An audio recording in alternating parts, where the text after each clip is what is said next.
Salut à tous, j'ai eu un commentaire très intéressant sur ma dernière vidéo sur le shadowing par Gilles de la chaîne Japonais Naturel qui faisait remarquer que c'était intéressant aussi d'avoir le visuel, pas seulement l'audio mais le visuel pour mieux imiter un natif.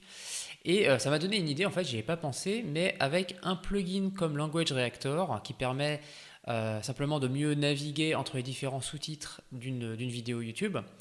Vous pouvez aussi l'utiliser pour répéter en fait une phrase en particulier. Alors je dis une phrase, en fait ça va être un sous-titre, l'équivalent d'un sous-titre qui peut correspondre à peu près à une phrase. Il va falloir qu'on sélectionne les phrases qui sont suffisamment courtes pour le chorusing et qui correspondent vraiment à une phrase et pas plusieurs phrases mises en même temps.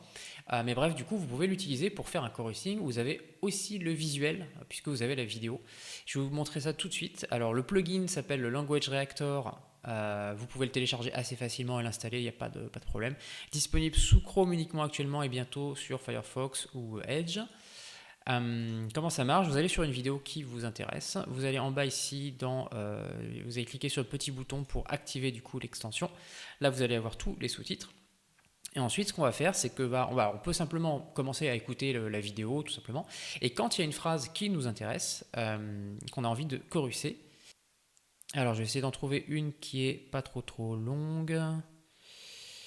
Euh, et une phrase complète de préférence. Allez, on va prendre celle-là, c'est qui est très simple. 見えないの？ Voilà. Donc là, j'ai sélectionné une phrase qui m'intéresse, sur laquelle j'ai envie de faire un chorusing. On va devoir faire deux petits trucs. On va devoir activer le fait de s'arrêter à la fin du sous-titre. Ça va être plus simple pour le boucler. Et pour ça, vous allez juste appuyer sur la touche A de votre clavier, touche A, et là vous allez voir que ça active la pause automatique à la fin du playback, à la fin de la lecture d'un sous-titre en particulier. Ça va nous aider ensuite pour répéter. Et après, vous allez utiliser la touche S de votre clavier pour répéter simplement le sous-titre qu'on vient de passer. Donc démonstration. 見えないの？ Voilà, donc là j'ai fait une fois S, et si je répète la touche S, j'appuie à chaque fin de phrase. Bon, il faut juste que j'appuie, c'est pas automatique, il faut que j'appuie moi-même. Mais ça vous permet de faire la répétition avec en plus le visuel. Et donc là, vous pouvez faire une petite session de shadowing directement. On va tenter ça. 見えないの？見えないの？見えないの？見えないの？見えないの？見えないの？見えないの？見えないの？見えないの？見えないの？見えないの？ 見えないの？Voilà, donc vous voyez l'idée.